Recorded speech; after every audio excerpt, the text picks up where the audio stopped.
I'm not sure that we have the actual like empirical evidence to say that that once you get your PhD that you don't develop lifelong collaborations, right? Like I think it's probably really varied. I think some people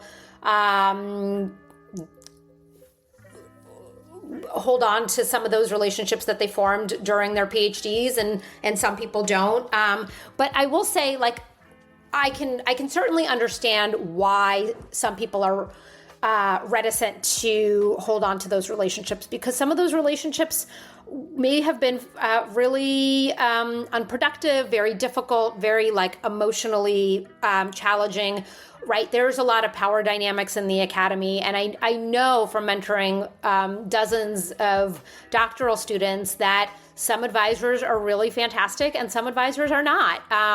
Some advisors give their students a lot of agency, but also direction. And some people,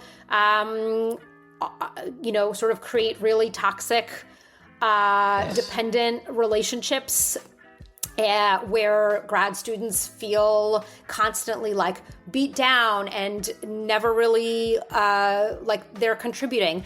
And that can feel really icky. Like, why would you want to maintain a relationship with somebody who kind of berated you, constantly? Even if maybe they had like good intentions to try to get you to think better and to be your best self, it doesn't feel good, right? To cultivate or to hold on to a relationship in which you feel really emotionally scarred by. And so, for sure, there are. Those are some of the reasons I think people wouldn't hold on to those relationships. And I think other people, I do try to encourage people, don't like be dependent on your advisor. Really try to have a team of people who are supporting you. When I was in grad school, my advisor was amazing in many ways. And there were ways in which like he wasn't really helpful to me. And so I reached out to other professors. I also reached out to a lot of professors who are emeriti or emeritus status, because they really wanted to engage with students. Like they were kind of at the part of their career where their legacy is what they're able to pass down to next generations. And so I had coffee with several professors who were like in their 80s and their 90s. And they would read my work and they would give me feedback, and they were like such amazing sources of wisdom. And I didn't have those kinds of like, those power dynamics weren't there in a way, because they had nothing to prove and they had a lot of time for me. So yeah, my advice to people is like, if your relationship with your advisor is not working out, like make sure you are really diversifying the people who are on your team. Yes. And hopefully those relationships will carry on as you pursue your career, regardless of whether you stay in academia or not. Shellee, welcome. It's a pleasure to meet you and great to have you here. Thank you so much for having me. I look forward to giving your guests the resources that will make life a little easier. Yeah, and I'm hopefully that the conversation we're going to have around about financial stability, financial structure from a college perspective or university's perspective in regards to. And so but first and foremost, I'd like to know, how did you come coming across with PhD Lounge? Was it a PR from that you work with, or anyone else who works in your college ready? How did you come up across? It's interesting you ask. I have an intern, and she was actually one of my students I helped get into college.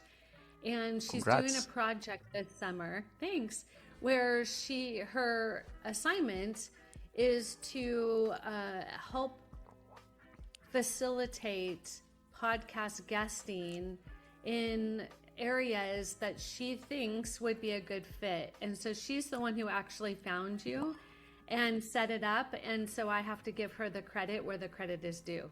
Oh, great! So that's a milestone from your intern, first and foremost, and it's great that she came up with PhD Lounge. It's something that I don't speak much about, the financial aids, scholarships, all sorts of stuff. It's mostly around the PhD culture, but having this opportunity can also expand a bit of the horizons, be open-minded to whoever's listening to who's about to get into college, but also to those who are about to begin their doctoral journey, but also they may or may not lack some of the financial literacy skills. So I think it also affects a bit of all the involved students, whatever they're at the stage they're at.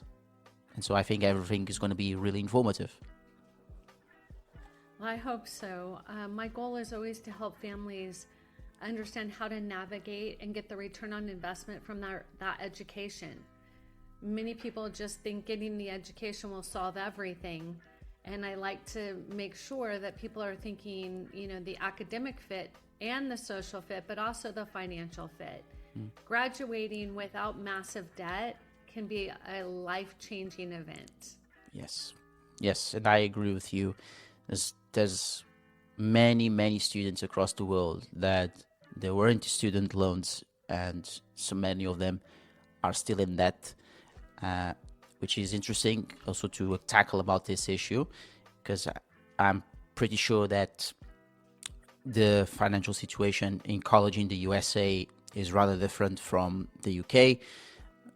But so I'd like to ask you, in this sense, how does it work, the US finance system, in terms of getting admitted to college, and how did you see that as a gap that then led you to found and establish College Ready? Tell me a bit more. How did it start? Sure. Yeah. It's really an interesting story. It started with my firstborn. He was in 8th grade, and he came home from middle school, and he says, "Mom, I know exactly what I want to do after high school." Yes. And I'm like, "Really?" Because I changed my major 5 times. I did not have the best plan. Yeah. And he said, "Yeah, I want to be a brain surgeon." Yeah. And I was like, "Wow, okay, that's a big ask." And he walks out of the room and he says, "Will you help me?" And that's when it became my duty as the parent to help navigate this process. That was 18, almost 19 years ago. Oh, wow. That young man went to Harvard Pre-Med, UC San Diego Medical School, and UCLA Orthopedic Surgery. So after 15 years of education, he is now ready for getting his real first career. Wow. And he doesn't have debt. And so that is something most people don't even think is possible in the United States. I do have students all over the world. We are global, so I do know that it is quite different in the UK, in Asia. And so it really comes down to, where does the student want to practice? Where do they want to have their career? My first went to Harvard, my second went to University of Alabama, third went to Berkeley, and fourth went to the Czech Republic of Prague in the school's called AAU. Yes. And that's when I realized how different education truly is in Europe and outside of the US. So the things that make it so different is, one, the cost, the competition would be number 2. Number 3 is the years that one must do to get their PhD versus in other countries. I was just in Europe last week. My Italian exchange daughter graduated from undergrad from the University of Venice. And while I was at the graduation, it was incredibly different from a US graduation. Even the graduation from Prague was different. Yeah. And what was so neat about it is that students were it was very normal for them to go and get their master's. It was like a normal transitional, where in the US it's not. Getting your master's is not as common. Getting your PhD is not as common. And I think it's because of the cost. That is my big guess. So that is what I see to be I mean, there's many differences, but cost and competition definitely are the two most critical factors. So it is something that many of us, both parents and students who want to be admitted, but they lack the maybe the skill and the literature to forward themselves into these competitive universities, colleges, and having the lack of skill of cost then will probably impact later over their son, over their daughter, when being admitted into what we call the real world. Sure. Right? And that's really the impact that happens. If a student in the US goes into debt, they take on loans their first 4 years, that can be up to $100,000 a year. They can graduate in 4 years with $400,000 in debt. Now, if they go on to get their MBA, you can add on another 2. Their PhD, another 2 or more. And by the time they're done, depending on their career, they may not be able to afford a home or a new car or the basics of life. And so I often help families navigate, how do you not only get into college, but get out without taking on that massive debt? Right. Well, it's kind of interesting, and because those massive debts come across with interest. Well, you know more about that than me, and all I can know from the British perspective that many of the students they're going on a student loan from a company called Student Loans Company here in the UK, where they request a certain threshold amount to pay their own tuition fees, amenity costs, rent, whatever, right? And they get it. Obviously, they get getting up in debt, but they put up a clause where you can only start repaying up to a certain annual threshold. So, say for example, if there's a student who graduated in dentistry and if earns above, I think it's above 22 or 23,000 pounds per year, then that graduate will start to repay the loan with a certain amount up to 30 years. Unless the person is not able, unless that graduate is not able to pay within 30 years, then that will be pardoned. Is there any sort of a bit of similarity in the US finance system? Unfortunately, it's quite different. The government has what's called subsidized loans, Okay. but you have to make under a certain dollar for household, and it's not very common for that to happen. And then we get into taking on private loans. Well, when you take on a private loan, you have to start paying either immediately or the day after you graduate, depending on how the loan is set up. Then from there, you have to start paying these large sums. It's not like a cap sum. It's a large sum. A large sum. And then, and then from there, even if that student was to pass away, their cosigner would have to continue to pay on that loan. So it's not even forgiven with bankruptcy or death. Wow. So in this case, that graduate pays a monthly threshold, then he's not able to pay, then they would have born children. They go to university as well, maybe not, and then they continue to repay that loan. Then is that how it works? Not their children. No, not the children. It's the parent or the cosigner. The person who said, "You're so young, you don't have any collateral. Yes. Why would we give you any money?"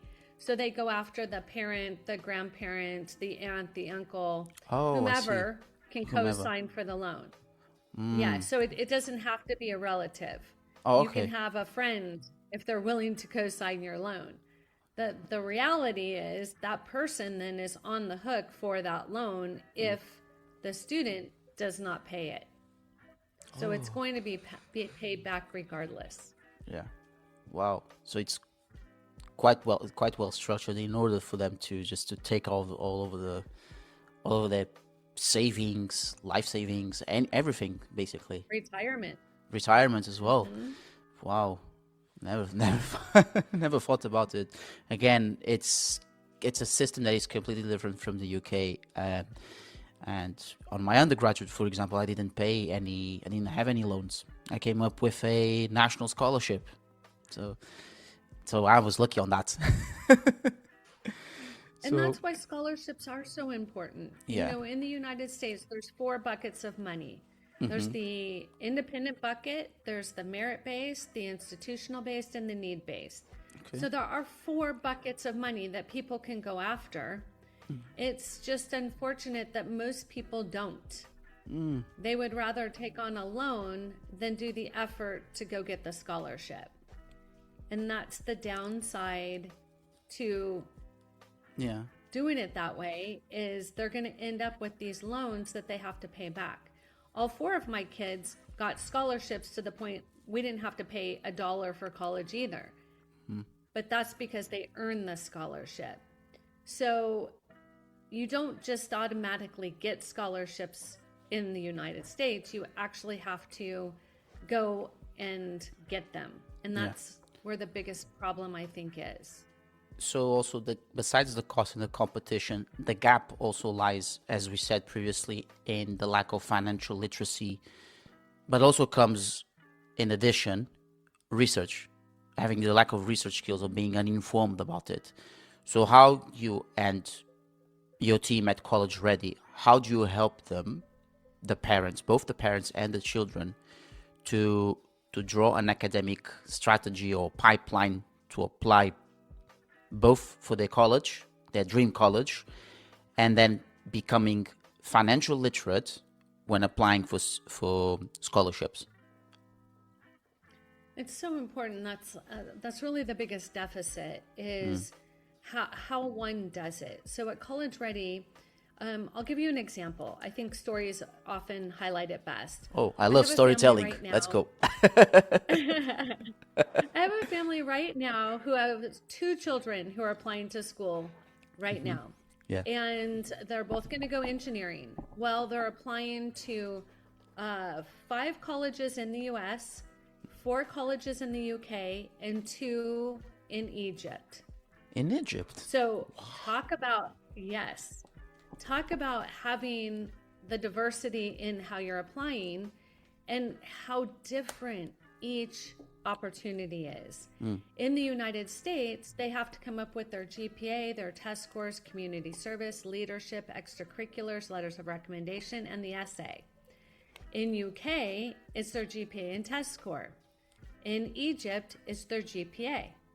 So just in that one family, you can see very easily how different each system is. In the United States, the schools they're applying to can get up into probably $300,000 in total debt per child. So that's $600,000 for that one family. Sure. Right? That's when it becomes like, I don't know too many people have an extra $600,000 just sitting around. And so is it financial literacy? Absolutely. But it's also strategy. This family knows that if they stay in the US, it's going to be substantially more expensive. If they go to the UK, it's going to be a lot less, but still not free. And if they go to Egypt, where they're citizens, they can go for free. So you have from severe debt to no debt. And that's an example of just one family and doing it in that unique path. As far as financial literacy goes, I will say that all over the world, these teenagers are not financially literate. They are not coming out of high school understanding, sure, I'll take on $400,000. They have no idea what that even feels like. Yeah. And that's across the globe. I have not met a student anywhere coming out of high school that will talk about the return on investment of their education. They look at it more as a vacation or something they need to do or where they want to live for 4 years, but none of them are talking about, should I do this major at this school and take on this much debt? And what will that mean to their future?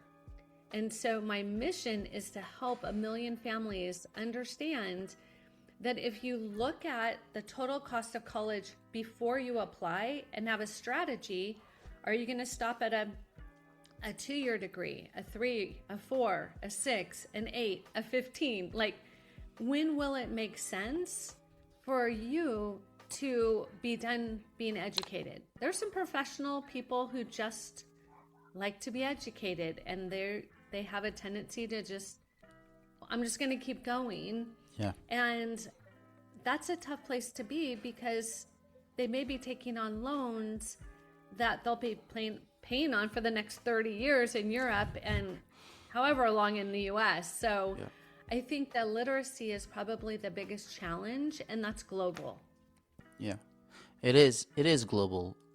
I'm sorry, Shellee, because I was making a smiling, like small crackling here, but not to take as an insult, because when he said, "Oh, so Egypt would be free education," so I would assume, okay, so that family is more inclined towards the third option because it is for free, right? Generally, and that also came to my mind because I have a friend of mine from Algeria, and he studied there in his town, in one of these towns of Algeria. And he said to me that university there is for free.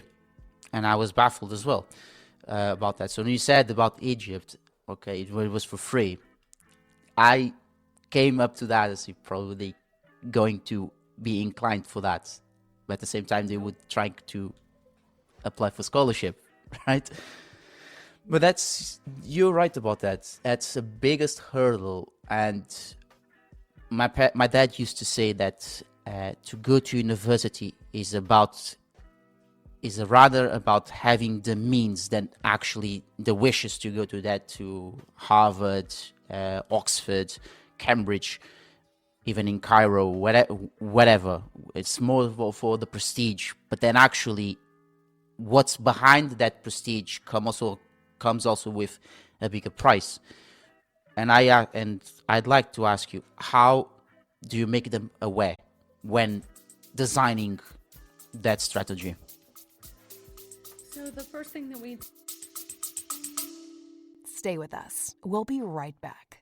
Moreover, writing feedback also pushes the supervisor to communicate better with the student if they write it in an oriented-based way, in the sense that it has to be professional and academic, which teaches the student to figure out a different approach to address the argument, reflecting too if the supervisor discusses the feedback verbally with the student.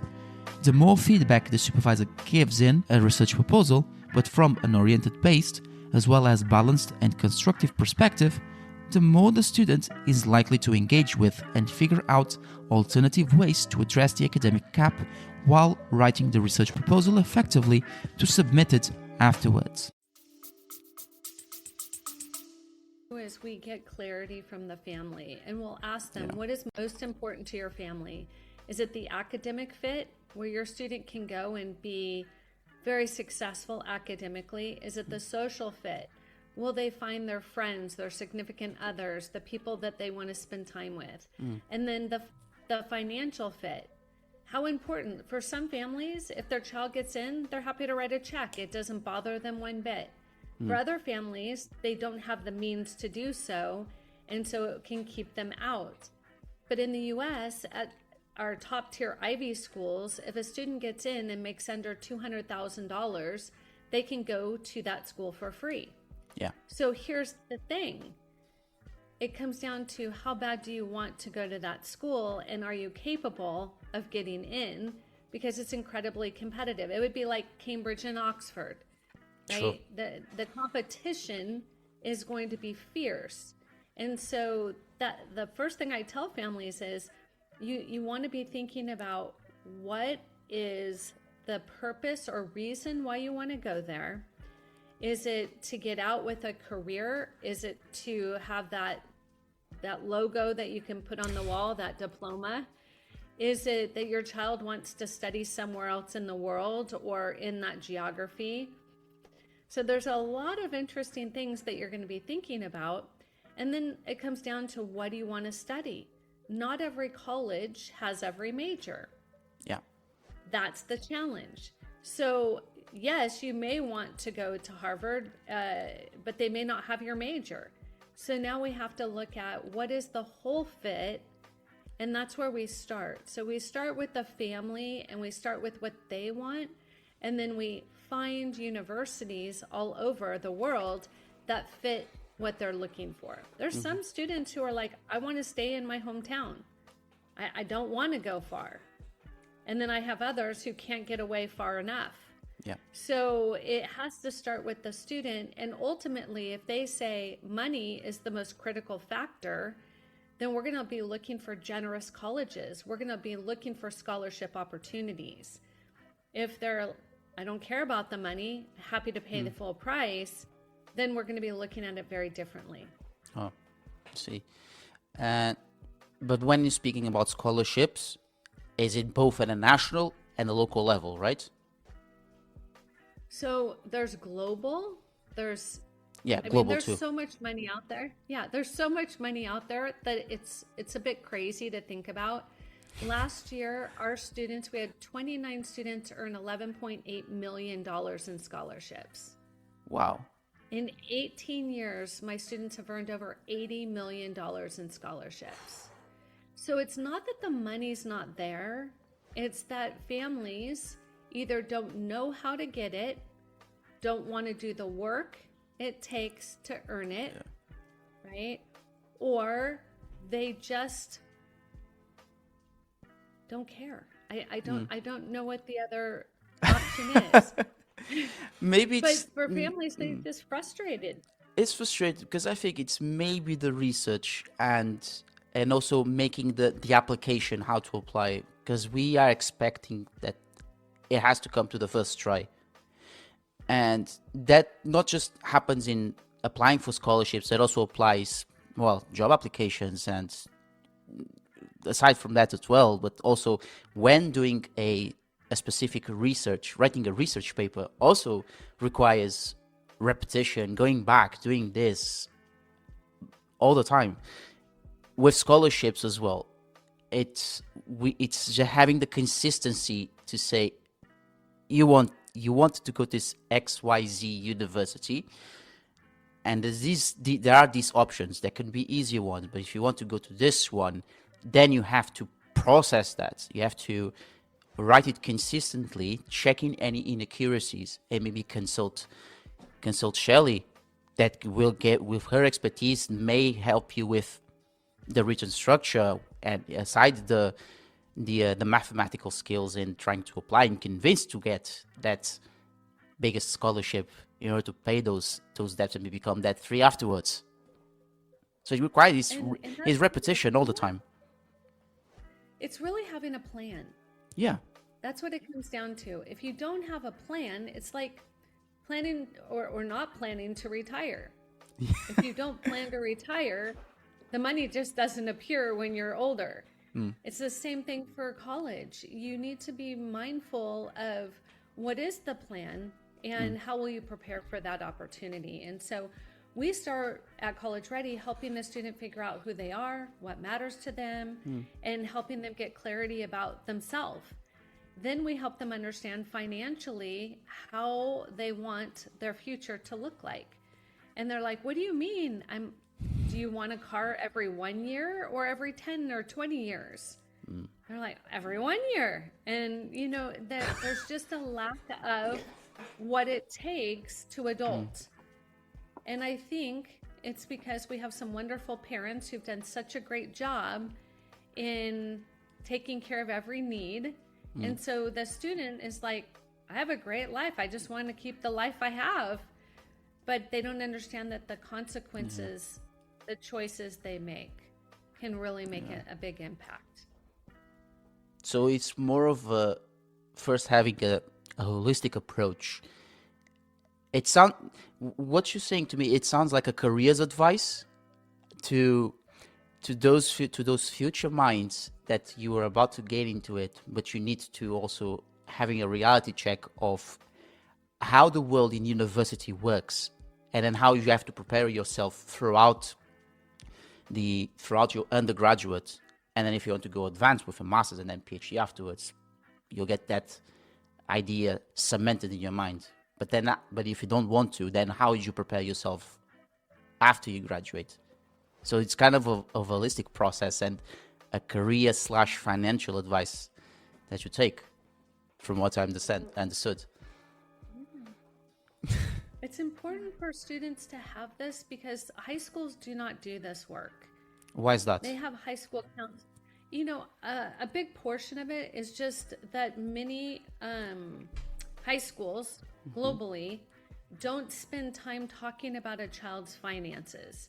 In Europe, if you're not on the economic path, say you're in the engineering path or the medicine path or the art path, there's not a lot of discussion about finances. And in the US, in high school, they don't talk at all about finances. Oh. And so here are these kids who are graduating at 18. They don't have that knowledge of what does $100,000 in debt feel like? What will it do to their future? And how will they pay it back? That's what's missing in all of this.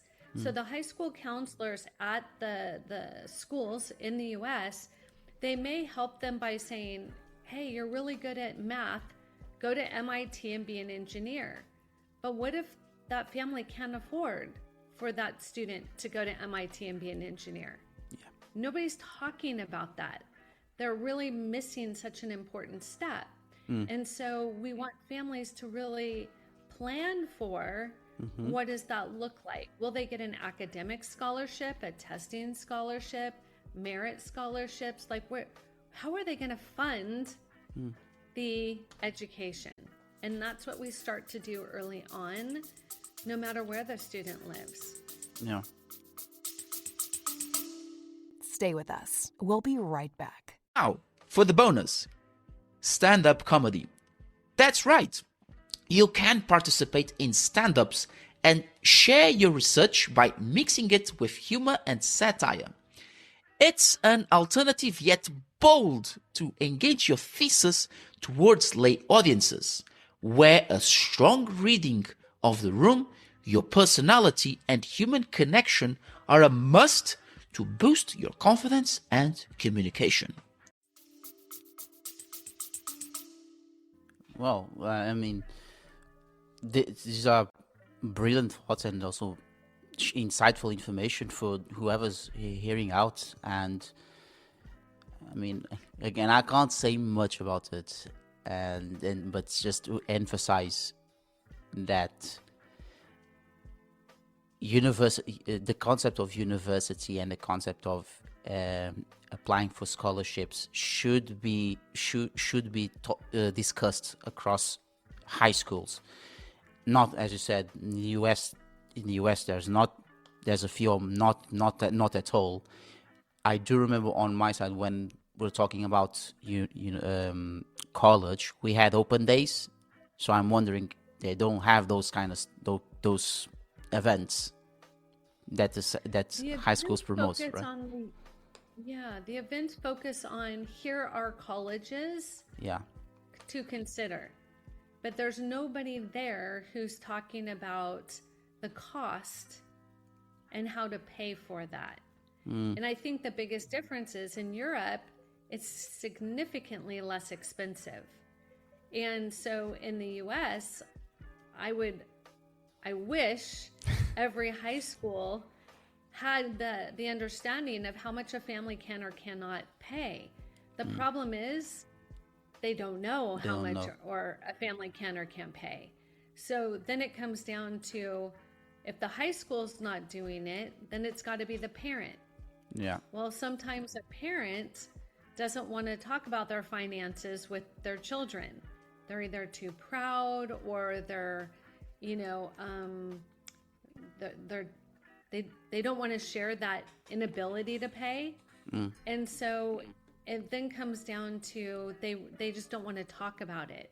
Or some families don't want their child to even go to college or leave their house. So there's so many reasons why it's an important factor. And so if a family is listening and how do we start this process? The first thing that you want to understand is how much college will cost your family. Yeah. In the US, we have what's called the FAFSA. The FAFSA is the document that is going to allow you to take advantage of many scholarships. But if you don't complete it, you now cut off the stream of potential scholarships. There's also in the US called the SAI calculator, Student Aid Index Calculator. And if you go to my website, collegereadyplan.com/resources, I have a free one on there for anybody who's curious of how much college will cost their family. From there, understanding, how am I ever going to afford that for one child, let alone 2, 3, 4, however many? Now it comes down to how will you fund the gap? Yeah. How much did you save or didn't save? How much have you, applied to scholarships? What is the plan to not only get in, but to pay for that opportunity for that education? Wow. I mean, again, it's truly important to understand these. I never come up with these terminologies again because I'm based in the UK. I never heard about FAFSA or SAIC before. These are new terminologies for me, and there's nothing much I can say about it. But I could say it's too important to have these documents ready if you are US based, and then be informative about these ongoing processes, and that's where you come in with the information you have, and then help them to feel what is really important. Are there any other conditions that they have to meet as well? So there's some other ways that families can bring down the cost of college, and that would be in the US, taking AP, IB, or dual enrollment classes during high school. I have some students complete their first 2 years of college while in high school. So instead of paying for 4 years of university, they only have to pay for 2. So that cuts down the cost 50%. So there are strategies that families can utilize that will drive down the cost of college. And then remember, if a family truly doesn't have the money, there are 10 colleges in the United States that are tuition free. A student can just work in order to get their degree. They still have to work. It's not, don't do anything. And then there's also the opportunity of going military. For families who are, I can't afford it, they put in their time in the military, and then they can get educated that way. So my goal or my message is, instead of being defeated or frustrated and say, I can't, look at how you can and look at what those opportunities are. Just like my story I started out with, the US, the UK, and Egypt. The US is going to be significantly more expensive, and then the UK, and then Egypt's for free. It really comes down to what's the priority of the family. Where they live, where they get their diploma, what does that look like? And it's a family conversation. It's not one that can just be asked randomly. Some parents would not allow their child to go that far, And other parents think it would be a beautiful opportunity for their child to have that. Yeah. So it really has to be a personal decision, and as well as finances. What is your family willing to do and what are they not willing to do? Exactly. And because of all these challenges which you help them to succeed, becoming debt-free, having their own jobs, or maybe even pursuing further education, do you have any success stories? I know you've shared that you had a majority of your students had around $80 million debt-free, right? So 80 million, yeah. 80 million. That's an impressive feat, and it's praised for the work that you have ever been done along these years. But do you have any other success stories that of your students after they graduated? So there's so many students who are doing this well. Yes. But that's where they get support. To do on their own, a 17 or 18-year-old is not ready to make this kind of decision about this kind of money. Yeah. Not all, but most. And Sure. so a success story that comes to mind is I had a student this past year. She came to us and she says, my family can't afford for me to go to college. So I'm going to go to a community college, which is in the United States. You can go for free at some and very, very low cost at others. So it's a very inexpensive way to get 2 years done before they go to the university. And so I said, well, let's really step into what you can do and not focus on what you can't do. And so we really leaned in on independent scholarships. Yeah. So she every week was diligent, and she spent 2 hours a week applying to independent scholarships. When she graduated this year, she had $427,000 in scholarships. She will go and make money while attending university. Wow. So it's a perfect example of a student who thought they couldn't go, who asked the questions, who did the work, and who ultimately is not only going to college for free, but she's going to live for free at the same time. That's a beautiful opportunity. And then gets a job, a paid job, and debt-free, and maybe still having bits of scholarship from there, right? Oh my gosh, that's a lot of money. So she's going to have a ton of opportunity, and she may go on to get her master's degree. She may go on to get her PhD, because that's the problem I see a lot in the United States is when students are graduating with severe debt, they can't afford to take on more debt. Yeah. So they can't afford to go and get further educated. I find that most students in the US will actually do it through their job. A lot of corporations here will pay for somebody to go and get their degree. So that's another way of doing it without having to pay out of pocket. Yeah. And so that's an opportunity. But I have just found that that's really the struggle. When somebody's already in massive debt, they can't go on to get further educated. Yeah. Because of this whole massive debt, which is, well, no one wants to be in that situation. But unfortunately, many of us become so financially illiterate that we don't have any, most of us don't have any the support of having someone who can help us out, help us to get out of that situation. But thanks to you and the College Ready and other branches that can help in dealing this, I believe that the concept of college from a financial perspective becomes a bit better, and it takes that whole weight of stress from being in debt. It's huge. It could change somebody's life. Yeah. And that impact, if somebody wants to go on to be a doctor.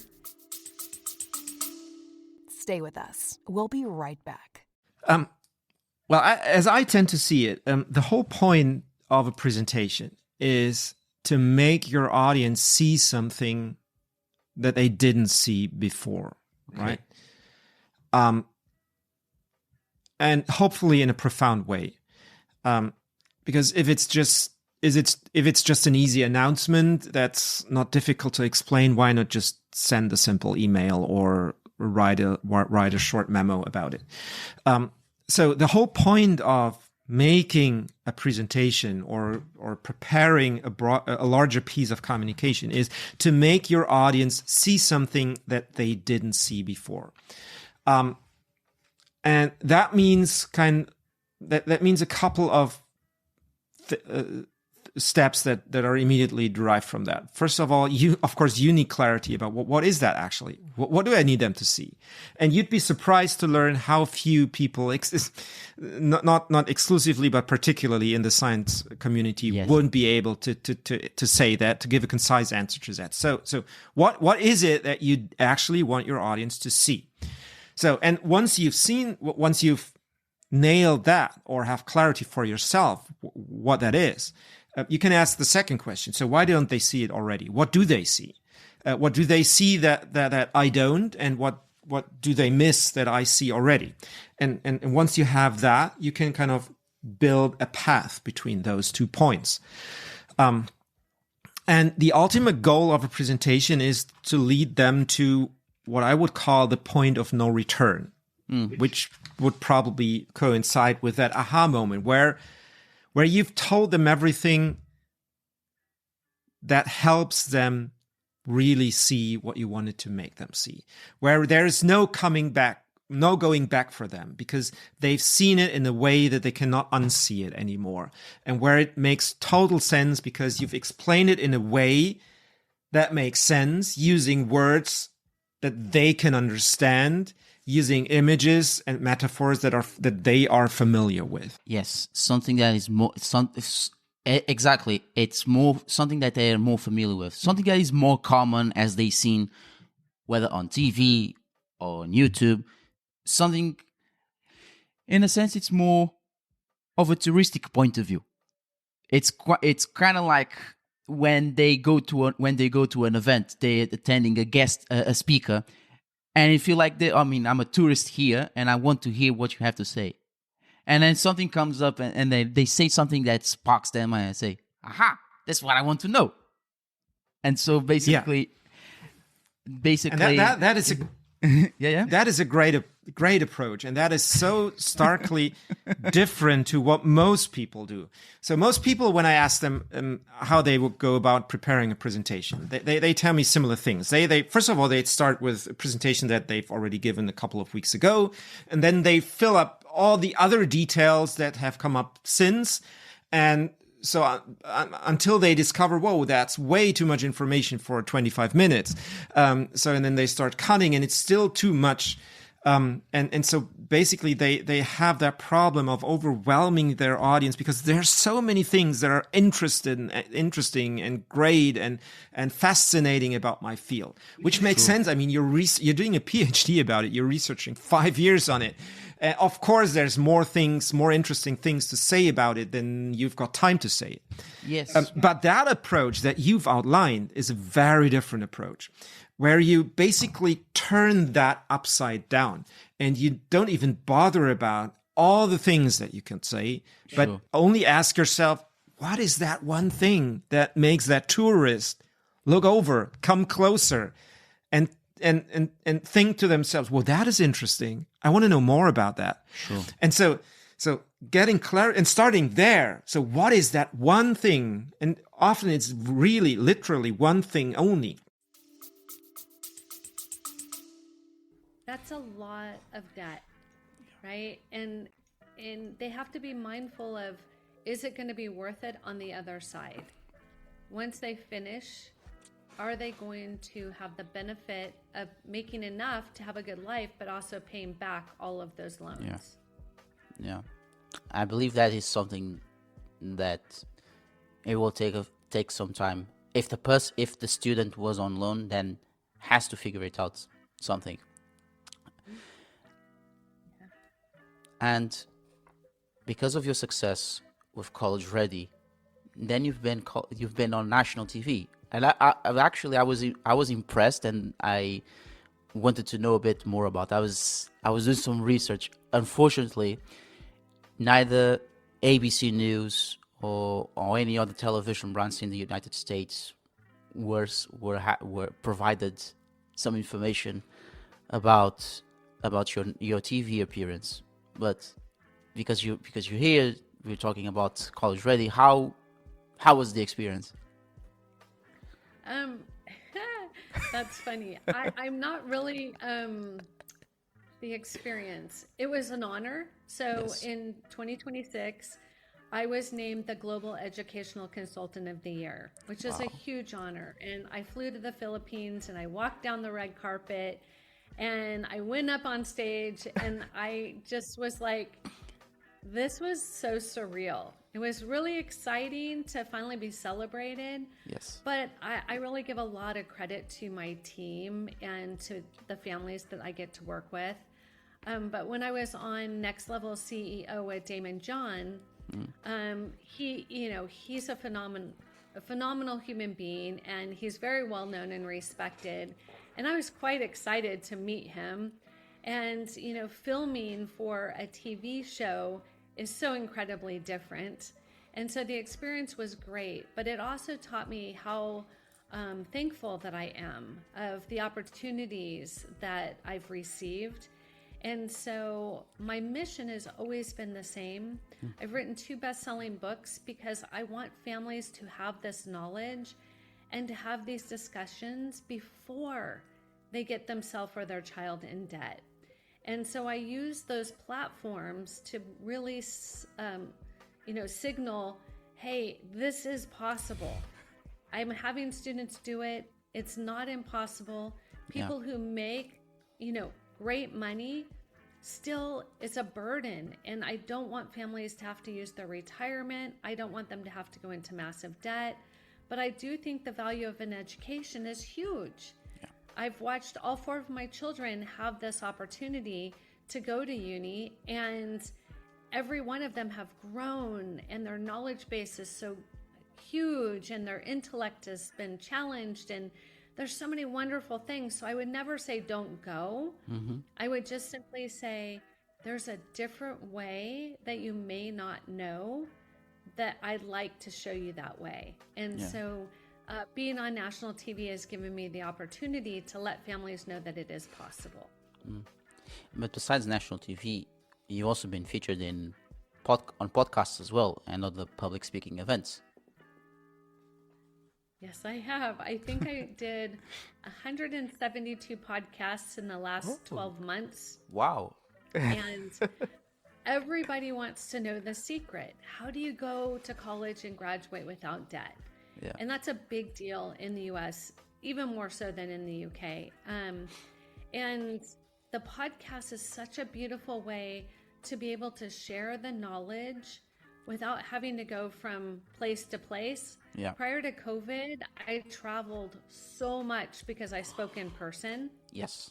And so for me, one of the benefits of COVID was that our world became so much more accessible via platforms just like this. And now we can share inside the US, outside the US. It's a very open opportunity.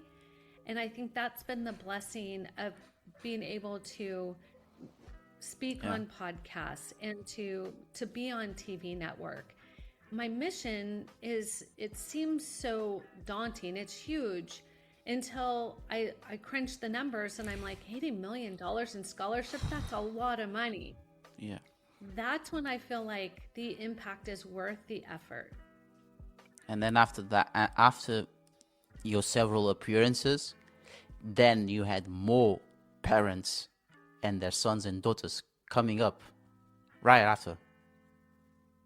Yeah, I think people, once they hear that it's possible to get into their college and out without debt, I think they are interested. They want to know, how can I do that? How can I set my family up for that? I tell families, I did save for college, But because they got scholarships, I was able to use that money towards a down payment for their first home. So it's not that I just use that money just to go and travel, maybe some of it, but not all of it. No. That the important part is the opportunities that it provided. And it's because I did the hard work and I looked into how was I going to pay $63,000 a year for my son to go to Harvard and then have 3 more children after. It just seemed so overwhelming, and I didn't want him to take on that debt. Yeah. So I always say a mom on a mission is pretty fierce. And that was me. I went back to school and I started touring colleges, and I really formulated a strategy that's worked for 18, 19 years to help these families navigate the process. So I just want to encourage families. My kids are no different than your kids, and it is possible. It's just understanding, do you want to go figure it out yourself, or you can reach out to me and I'm happy to help you navigate that path. Yeah. And I think that's a cute way of saying that everything is available. You just have to look out for the opportunity. You have to seek those opportunities. If I knew about this, or my parents knew about this 20 years ago, 10 years ago when I started university, then I would probably have a slightly different outcome. But I'm still happy with the progress that has been done over these past 10 years, when from an undergraduate to then to become a doctor of philosophy. So if I had these bits of knowledge, then I think the story would have a different stage, a different outcome.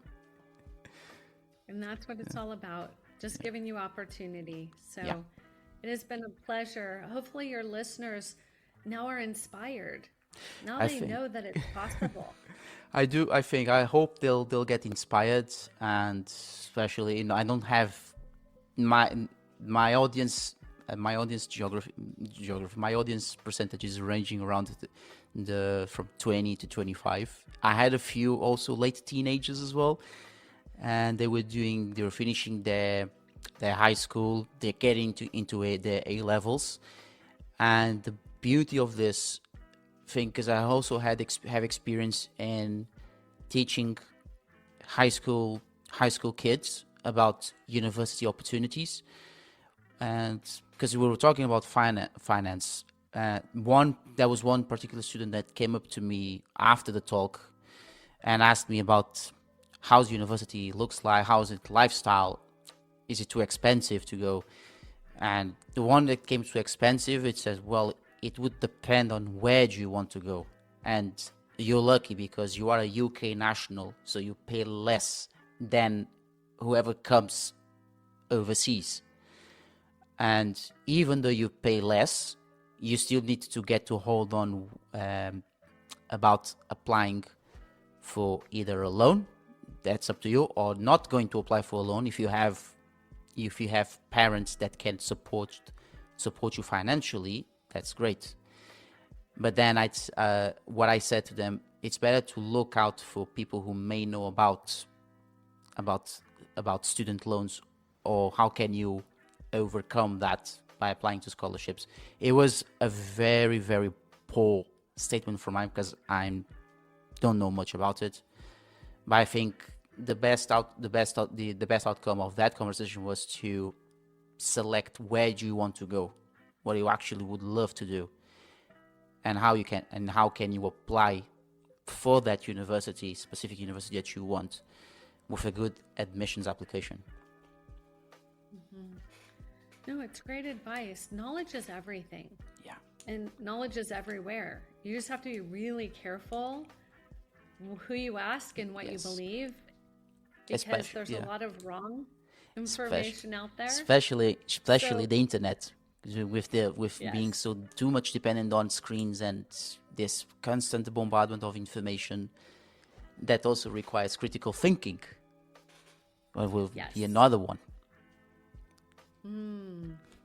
So good. So get the knowledge and have the conversations, and then make the decision. That's the best advice I can give. Yes.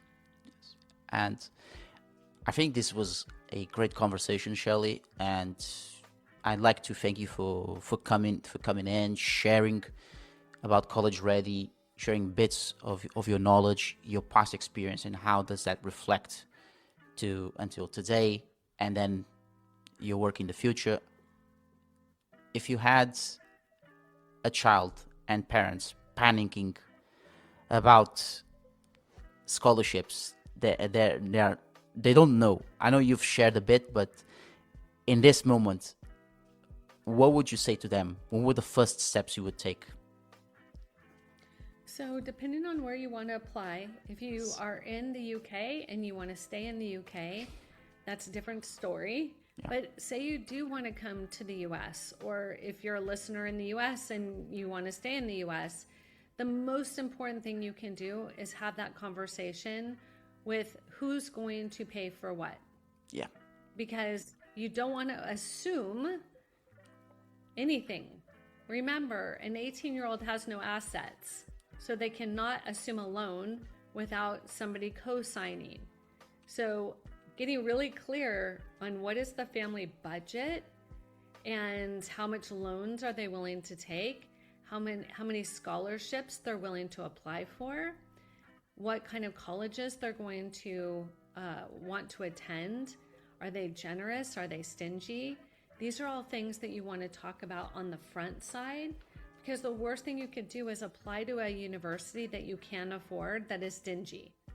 Because yes, you get in, and no, you can't pay for it. That is a terrible situation to be in. So it's much better to start on the front end before you pick the colleges and where you're going to go, and really talk about what does that look like. Yeah, I think that's a great advice that most of the parents and their sons and daughters who are listening to Shellee will probably consult you and do those steps. And wonderful. And I think that's a wrap up. So where can they follow your work? So there's many resources that I like to give my families, but the easiest thing to do is to go to collegereadyplan, PLAN.info. The info will get you 30 minutes call with myself where I can help you to navigate what does that look like for your family. So that would be my recommendation. And then while you're there, you can check out the website. I have a whole page of free resources. So there's plenty of opportunity to get informed. And then of course I have 2 best-selling books that would be helpful for any family who's looking to navigate to come to the US. What are the names of the books? The first book is How to Send Your Student to College Without Losing Your Mind or Your Money. And the second is The College Admissions Plan Simplified. Both of those can be found on Amazon, anywhere that Amazon is offered. I'll make sure to include on the show notes then. So good. Shellee, thank you so much for coming into PhD Lounge, and thanks also for your intern. Was it Danica? Danica. Was it Danica? So thank you, Danica, who, if you're listening, for getting to Shellee and into the podcast and to know a little bit more about you, about your work, and it's a great pleasure. So thank you so much. It's been all mine. Thank you so much, Lewis. Have a wonderful afternoon. Thank you. Likewise. And for the students and graduates tuning into this session, thank you all for tuning in. Share it with a friend, and it's been a pleasure. And being like, okay, this is the animal, this is how you can interact with it, this is what happens, and try to do much of the same is take you with me. And it's all very much kind of quite casual, I guess, in the diary format. And it started actually not even as film or as videos or anything like that. It started as articles. I used to write articles for magazines. Oh, okay. It started at school, actually, when I was back in Spain. Then when I moved to boarding school in England, I wrote for the school magazine.